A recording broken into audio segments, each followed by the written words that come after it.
want to talk Manchester United. Šeško in.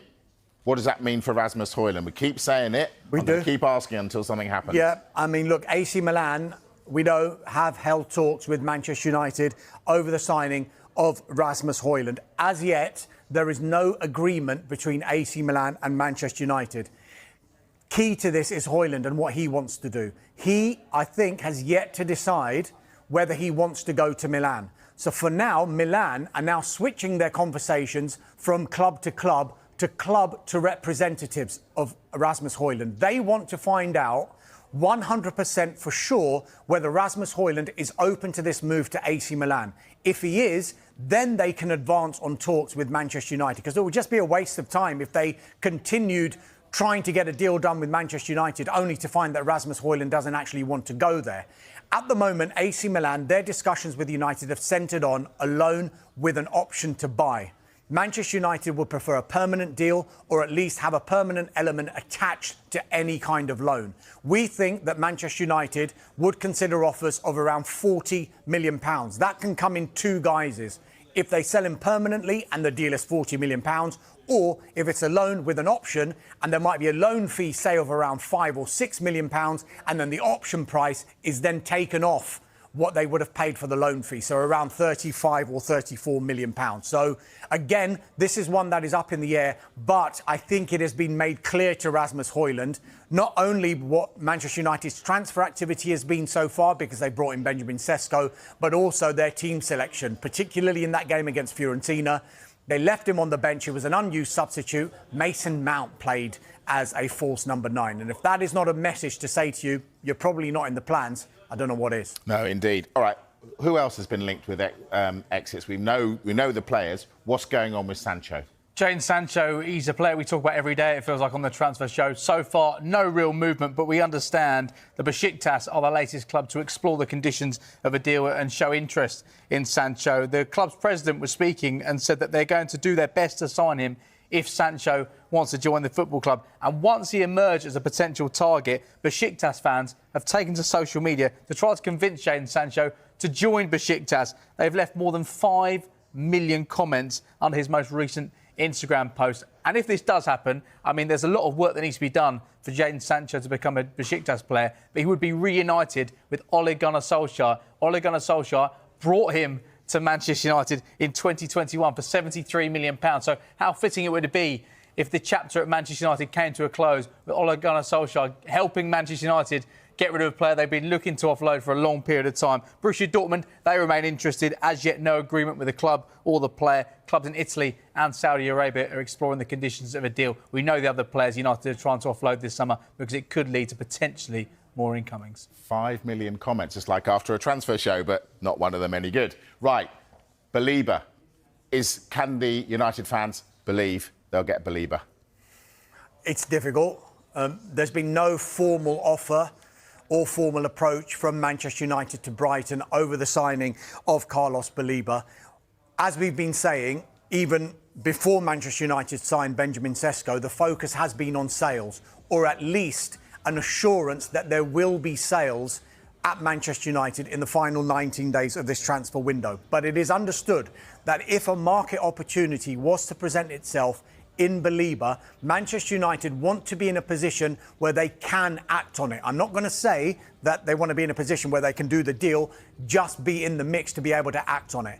But that is still feeling like a long way away at the moment, because it is an extremely difficult deal to do this one. Why? Tell us why. Simply because, number one, Brighton are going to ask for a huge amount of money. If you look at Carlos Baleba and his progress at the club, you could argue, from a Brighton perspective, it's probably gone quicker than it did with Moises Caicedo when he was there. They ended up selling Caicedo for £115 million. Brighton will probably say, well, if Caicedo went for that much money, why can't we charge over £100 million for Carlos Baleba? Especially because it's coming within the last 3 weeks of the transfer window. The new season is about to start. What would they do with regard to replacements? On top of that, he's still got 3 years left on his contract. Brighton have got the option of a further year. They don't want to sell. There's no intention to sell. They are under no pressure to sell either. But rather like the Sesko deal, Manchester United only went in and made their feelings clear that they wanted to make a bid once Sesko had given that some sort of encouragement that he wanted to join. I think that's what would have to happen for Manchester United to really make that first move. If they believed Carlos Baleba really wanted to come to Old Trafford, could they find a way? Will they find a way? Two very different things, because it's very, very difficult to raise that kind of money.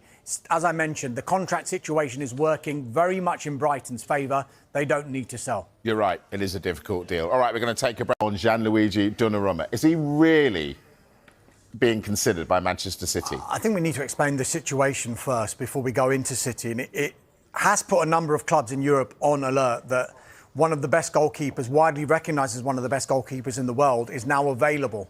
Incredibly, is available. This is an interesting situation for a number of reasons. Number one, tonight's game, PSG against Tottenham Hotspur in the Super Cup final. Gianluigi Donnarumma has been omitted from that squad altogether. It was a decision made by the PSG head coach, Luis Enrique. The agent of Gianluigi Donnarumma has done an exclusive interview with Sky Italia saying how disappointed he is at how PSG have handled this. He has released a statement on Instagram himself as Donnarumma saying this is down to one person, doesn't name Luis Enrique, but clearly it is Luis Enrique. So not many people are pleased on that side of it. The other side of it, he has entered the final year of his contract. Now, this is a double-edged sword, one for the club and one for the player. He could threaten the club and say, well, I don't need to go anywhere. I will not be forced to go anywhere. I will see out my contract and you'll continue paying me £300,000 a week. So that's £15 million. If you don't want me to play, I'll be sitting on the bench. Not in World Cup year, he won't. That's the exact reason why PSG know they might hold the upper hand here, in that they know he needs to play. He will need to accept some sort of offer. Manchester United and Manchester City have both kept an eye on Donnarumma's situation. However, as far as we're aware, there's been no direct contact between Manchester United and PSG, nor Manchester City and PSG, nor with the representatives of the player. That is likely to change very, very soon because of the situation he finds himself in now. Add to that, Manchester United seem to have a full goalkeeping department at the minute. Andre Onana, Altay Bayindir, Tom Heaton, and look at the two people on this screen as well. Manchester City have got Ederson, and they've just re-signed James Trafford. Don't forget Ortega's still there as Burnley, well. and Ortega as well.